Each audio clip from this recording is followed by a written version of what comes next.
overweight is anywhere between 169 and 196 pounds. This is why I've said I need to be under 200 pounds moving forward. Okay, that's our weight range. And before people say, oh, that's too small, but start thinking in terms of lean. What do we mean by lean? Six pack.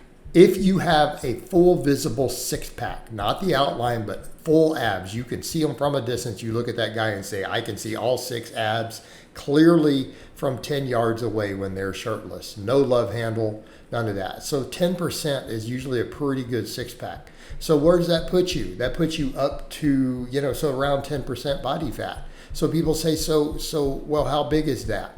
So start looking at the overweight category. What I want to have is exhibit number 1 for you guys to look at is going to be a fat-free mass index calculator chart. So why is this relevant? Look at the numbers, 5'9", 190, 10% body fat. The fat-free mass index is like 25.3. See that little chart at the bottom? Where did that come from?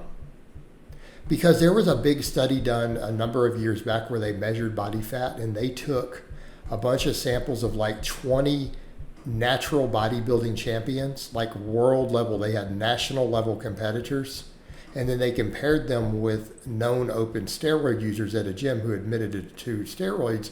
And what they found is that almost all of the national level natural competitors had a fat-free mass index of 24 to 25. So all these national ranked professional drug-tested bodybuilders, keep in mind drug-tested natural doesn't always mean they're not on anything. It means they can pass a drug test.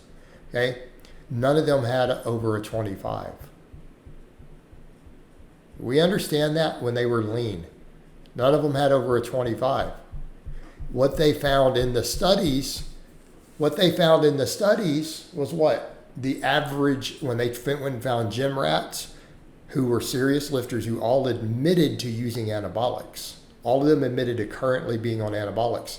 They found that the average steroid user had a 24.5. Okay? So having a 25.3 in terms of muscle means you're bigger than the average steroid user by 0.8 fat-free mass index, and you're bigger than all this sample size of natural professional bodybuilders. You were bigger than all of them at 190 at 10%.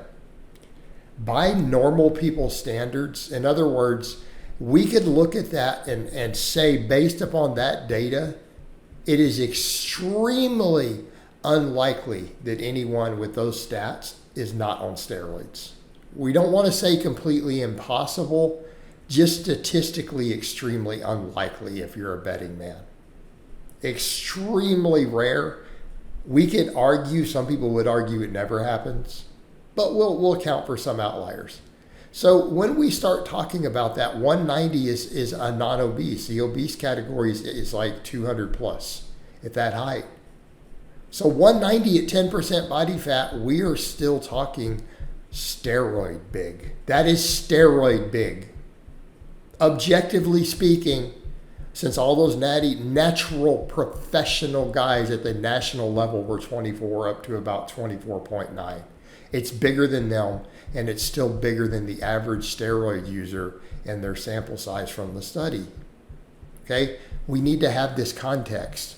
Anyone out here really think that you're going to be at a lean body fat and be obese? Because you can plug this into everyone else who thinks I'm wrong. Go take the various heights. You can throw in 5'6", you can throw in 6'2", you can go to that BMI chart, run a fat-free mass index and see if you can get to 10% or lower body fat and still be obese. You're not going to find it on any of those charts. So what is even really realistic?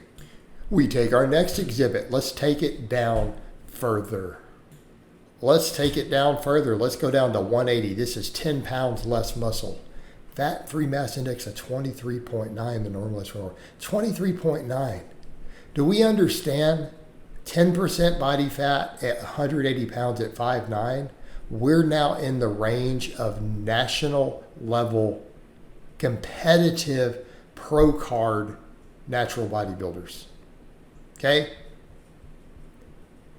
This puts you pretty much at a 24 fat-free mass index. You are big enough to compete at the national level as a natural professional bodybuilder. You have enough muscle mass to be at that level at this size.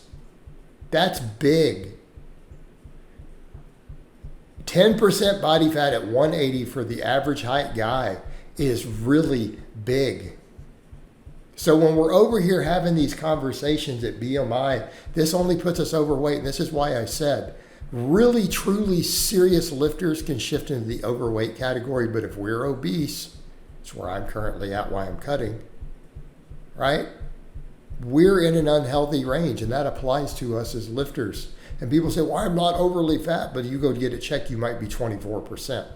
Because I see guys who are like, well, they don't think their body fat's excessive, but I'm like, you might want to go get it checked. You might be surprised where you are.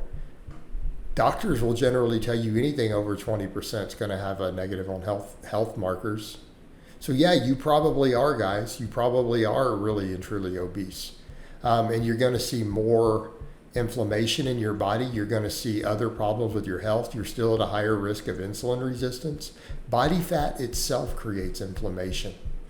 Body fat itself, that inflammation leads to further cardiovascular disease. So yeah, if we're going to carry the extra muscle, sure. If you're carrying the extra muscle, you can go maybe into the overweight category and still be at optimal health. But where does that overweight put us?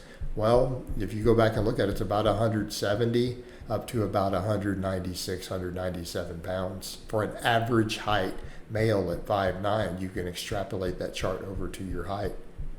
We have to be realistic about this stuff, guys. If you are obese, you're not natural unless you are carrying a significant amount of body fat also. All right, guys, but that's really all I have to say on that today. I hope it's been informative, and I'll talk to you guys and gals next time.